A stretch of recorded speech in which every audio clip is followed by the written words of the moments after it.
Alright, I'm back in Teardown and we're doing some more air crash investigation. I'm joined by Jeff and we've got some pretty crazy crashes to investigate. So without further ado, let's get into the video. So we're starting out on the airport map and Jeff is giving us a go at a plane crash here, and we're just waiting to hear the call of when the plane does eventually crash. But this is actually turning out to be one of my more favorite maps in Teardown. It's got pretty much everything you need. Town, airport, some cool facilities, and it makes for a pretty cool video. Okay, I just heard that, and I saw your player icon suddenly take health damage. Yep. Oh my goodness. Plane crash. Somebody has vandalized my police car. You're on the way to the crash site? I am on the way to the crash site. I be a little bit damaged. Oh! Holy cow. The plane has crashed onto the bridge. This is going to be a difficult one, just so you know. Gotcha. I'm putting the fires out right now. I'm getting inside the airplane. I'm going to try to put these fires out from the inside. It looks like, besides the fire, mostly the inside of the airplane is intact. All right. I think we're good there. Interestingly enough, I'm not seeing a lot of debris, like, shattered everywhere. The wings are fairly intact here. You can see this wing is mostly intact, embedded in this tree line. This house here looks like it narrowly avoided complete destruction. There's a lot of devastation here. This might actually be the remnants of the cockpit. Actually, I think it is. You can see the control panel right there. Okay, I think I have our crash site fairly localized. We may need to do a little survey of the runway soon, but let's look at this wreckage first and foremost. We've got the midsection. We have the tail. Very intact besides burn damage. And then, of course, we now have the cockpit, which has been crushed and a bit flattened against the side of the river, and you can see a little bit of the wall of the plane there. There's a little window in there too. How perfect that wing route is. You see that? You can see the, like, if you come back over where I'm at, right over look at the here. wing route. Yeah, look at the wing this route. was a clean separation. I wonder if it was caused by the actual impact with the ground. Another thing that I'm noticing is actually lack of noticing, there's no real tree damage in where I would assume the direction the airplane was flying, which would be in the direction that I'm facing, because we have the tail there and the cockpit there.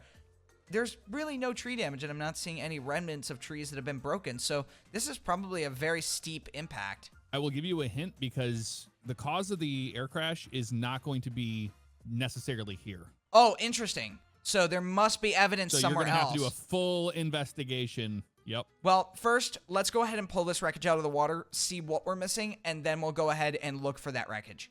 It looks like this is going to have to be a piece that's going to be cut up into multiple chunks. So first, I'm going to hook the crane up. So there we go, and I'm going to relieve the weight off the tail, which is becoming difficult because we have the bridge, which is not necessarily making it the easiest to maneuver.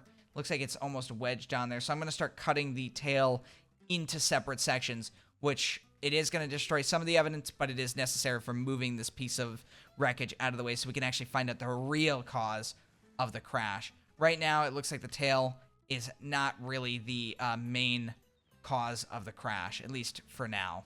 Okay, and we are cut through. There we go. The tail has been separated. Let's go ahead and see if we can lift this now. All right, there we go. All right, the tail. Oh, my goodness. Oh. Okay. It's all right. It's okay. Okay, well, you know what? That's standing up. I'm not going to mess with it. Let's go ahead and try for the other piece here. You can actually see the pressure bulkhead there. That's the wall that's the back of the airplane. Get this onto the beach here. That's kind of the goal. We want to get this raised up, bring it right on over here, and just plop this thing down right onto the beach. That is perfect. All right, let's take a look at the inside. You can see the cabin is mostly intact. You can tell that the fire was post-impact because, notice, the water line cuts off the fire damage at a perfect angle there. So, definitely a post-impact fire. Let's go, or at least in that section. So, let's go and see if we can recover this piece. I'm going to have to get on the bridge for this one. It's going to be a little precarious, but we're going to have to do it. All right, we got our cables up. Why are you covering over the windows with spray paint? It seems like somebody's trying to hide the fact that the plane crashed in a suspicious way. No, wow. I'm just an intern. There we go. Well, we're lifting. Look at that. This is the midsection of the airplane here. You can see the fuel tank area and the support bar that goes across that holds the wing in. So yeah. we're going to go ahead and swing this right back over here. It does appear there was substantial damage. Again, this also looks like fire that was caused post-impact, because you can see more of the damage from the fire being like a 90-degree line. This was underwater. This is above water. So, yeah, looks like that is post-impact fire. Let's take a look, see if we can find anything down here. We're going to look underwater really quick, and it looks like we have a part of the wing here. Yep, big chunk of the wing right here underwater. It's going to be difficult to try and recover that. Some more damage. This looks like it's part of the cockpit. What is interesting is we have both engines here. There is the left and right engine, so we're not missing the engine. One of the wings is underwater. One of the wings is in the trees. So this is a very peculiar crash. Let's go ahead and let's look at the runway. I'm going to go get myself another car. We're going to go over to the airport, make sure we're not missing anything, any vital piece of evidence.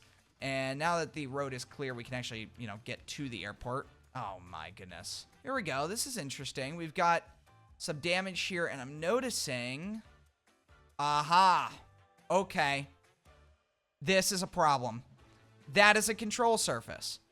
That is what controls part of the airplane, and it looks like this is an aileron. That controls your left and right roll movement. If this was damaged, roll control is going to be incredibly difficult. Very interesting. That may be our smoking gun, if you want to call it that, because if this broke off, the plane would take off and have very minimal left and right control movement, and could even spiral out of control, rolling and crashing. That is exactly what happened. So the first officer didn't do a walk around of the airplane and didn't catch that there was a problem with the aileron, the left aileron that was.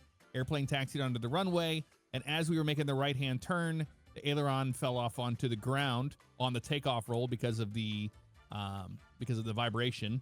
And then as it rotated, it just went into a right spiral into the ground. Wow. So pretty catastrophic crash there. And now, Jeff, it's your turn to see if you can find out what happens to a plane crash. Let's do it. All right. One room, please. There we go. Nice. All right. Now I'm going to bed. Oh, my God. What? I'm dead. All right. There's been a crash. I can tell you that for sure. We're But rolling the trucks. I don't think you need to be told. Yeah. We're rolling the trucks. Oh my God, it crashed straight into the hotel. How'd that even happen from that direction? That's interesting. Oh my God, there's another plane involved. This fire will not go out.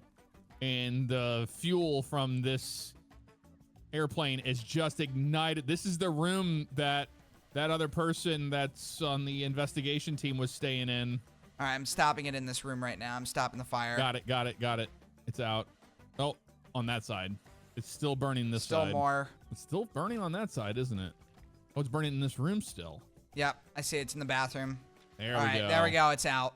All right, we're going to have to wait for daybreak for this. Oh, my God. Yep, we are. That is wild. So, okay, this is the main fuselage in the tail section. So we do have this. I need to find more pieces to the puzzle here. We got a whole wing root. So that was intact there. That's the middle section of the airplane. Both wing roots are intact. And then over here is what appears to be, looks like the corner of the fuselage there. And then we have wing surface here. Then we have an engine. And one engine over here. So I've got a tail. I've got two sections of the fuselage. I've got one engine so far. We have two airplanes involved. So we have a 172 that's got the right wing still attached to it. This right here is a big hole in the left side of it. Looks like an impact hole right there. It has the tail and it has the elevator. So all that's good. I don't see any parts of that plane. Literally. Oh, I see an engine over here. The other engine and wing are right here. And here's a door. Looks like it might be going to the... Oh, here's another piece of the wing here. Okay, so there's another wing here. That's so weird for the wings to fly over there in that corner. That is very weird. Unless, like, during the impact, it rolled over around that way. I would love to find the other wing the 172. That's a door. Whoa. I was not expecting to see the ground scored out this direction. But this kind of looks like it might be part of the tail section of the airplane. But as it impacted on the top of the hotel here, the right engine separated to the right and just came to a stop there, it looks like. But as the right wing, that would be the upside, that's actually the left wing there. It's just upside down. Part of that's there. And then the tail section, it cartwheeled over and broke apart. And the wings actually fell. Okay, so that is just one whole wing over here. That's the whole right side wing over here by this rock. And that engine's probably the right engine that was attached to the right wing. We can see the damage on the roof here.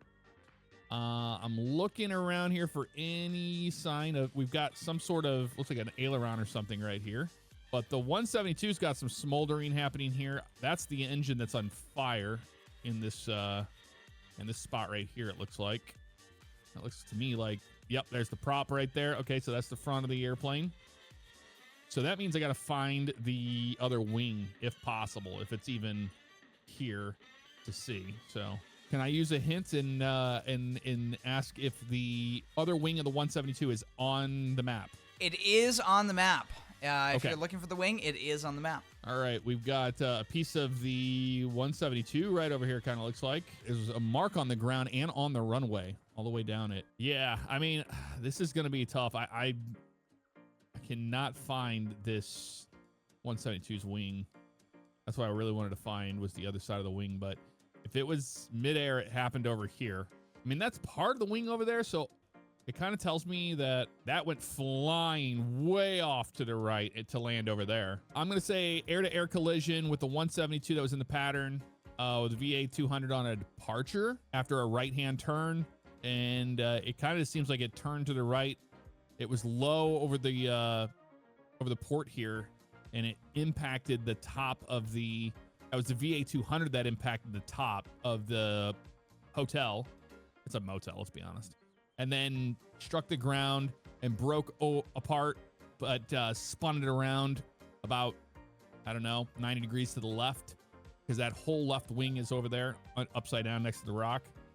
And then the 172 is intact right here. I can't find the other side of that wing, but that's pretty much my assessment. So everything about the crash, as soon as the wing hit the ground and the plane crashed, that is accurate. Where things deviate a little bit is the midair collision. Now, you claim it was a midair collision based on the evidence, but actually it was a runway incursion.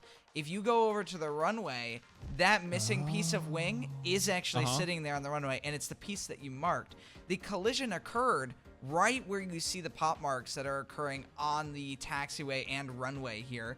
And if you look closely, you'll even see parts of the VA200 that are smashed small here.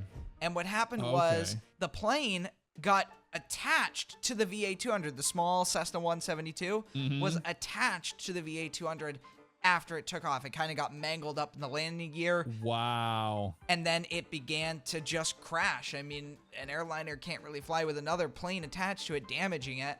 And it came down.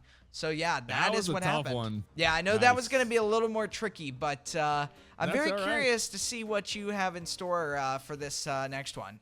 Well, with that, it's time to make a good, delicious meal because I'm a little hungry. So I'm going to make some food here, and we should be set for the afternoon. I'll get the tables all going here. Whoa! Oh my gosh, I heard that. Oh, there's a fireball coming at me! It landed in the front yard! Oh my gosh! Alright, well, first off, I gotta... Oh, our neighbor's house is gonna catch fire. Oh my gosh. I'm grabbing the fire extinguisher, and I'm gonna swim over and try to help. Holy cow. There's the tail section of the airplane. Everywhere. Oh my goodness. Oh, there's more damage here, right by the old plane wreck. We investigated that one a long time ago. Yeah. There's like debris everywhere. This plane got disintegrated. I have so many questions, but the only way we can answer them is by investigating this plane crash. You can tell already this was a high-speed impact.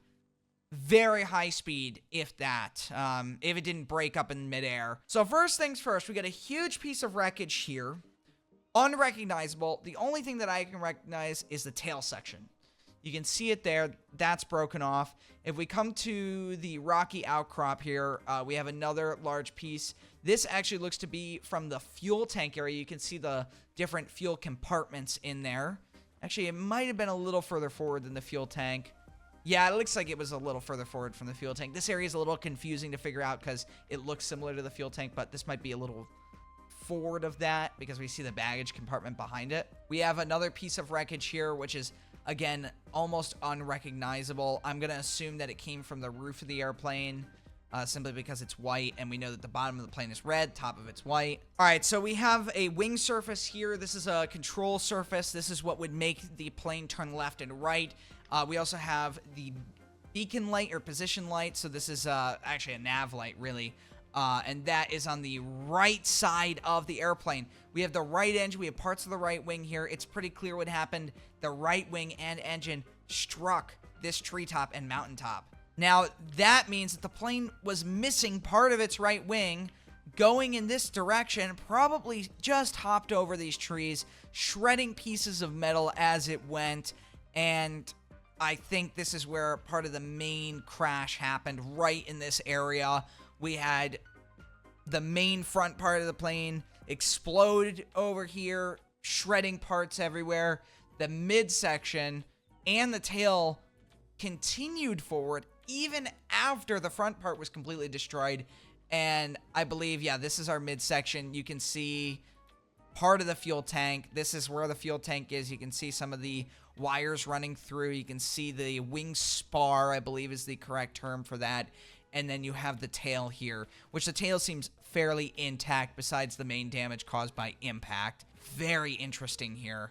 That's pretty much exactly what happened. So they were out at the hold fix, and then they were going to divert because they couldn't see it. It doesn't seem, it seems nice down here, but the fog and the haze and the distance isn't the greatest. And yeah, so they thought they were in a climb, but they were in a descent, and the airplane was going so fast by the time it got here to the island.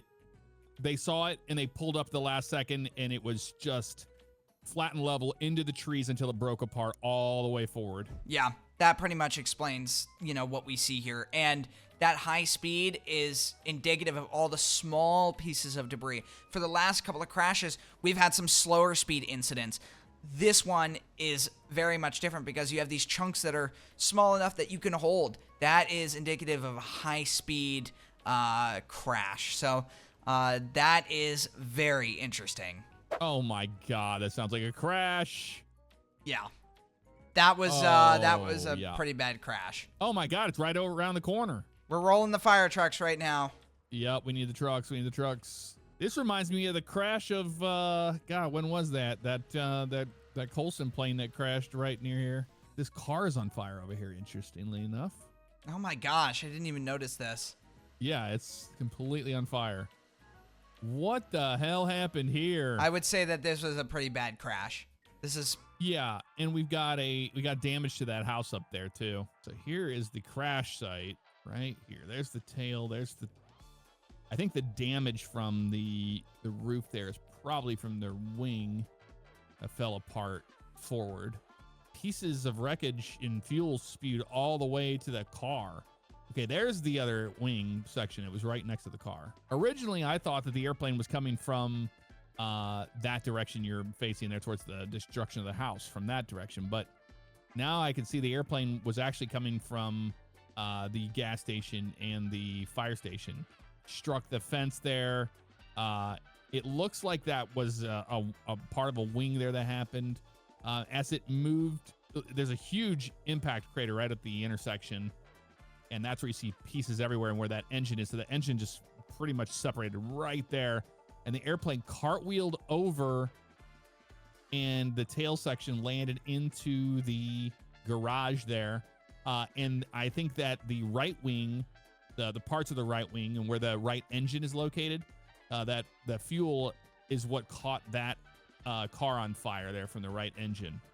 Yeah, it went into a left bank, sliced through the fence, began disintegrating the left wing until it got to the engine. As soon as it got to the engine, it clipped it and then rolled the plane into a cartwheel. The cockpit completely flattened, almost entirely disintegrated. And then the rest of the plane began to continue that cartwheel, but broke apart. The tail broke free, was launched at the top of the cartwheel. So right when it was facing vertical, it went and launched, and it made its way all the way over to the garage or shed or whatever you want to call it there. Well, the midsection kind of rolled to a stop, and it was a little bit crumpled, but that is pretty much how the crash went. And you were right about the right wing, I believe. Yeah, the right wing breaking free, on fire, sliding all the way into the car and setting the car on fire. The snow made it hard with finding pieces. That is what was interesting. The snow adds an element of surprise to it, because all of a sudden now you're dealing with a whole nother factor, which is covering up possibly evidence and debris. Uh-oh. Yep. I died. So I think that's going to do it for today's video. Make sure to go check out Jeff's video on his channel. And if you guys have enjoyed this video, make sure to leave a like and a comment. And I'll see y'all next time, guys. Goodbye.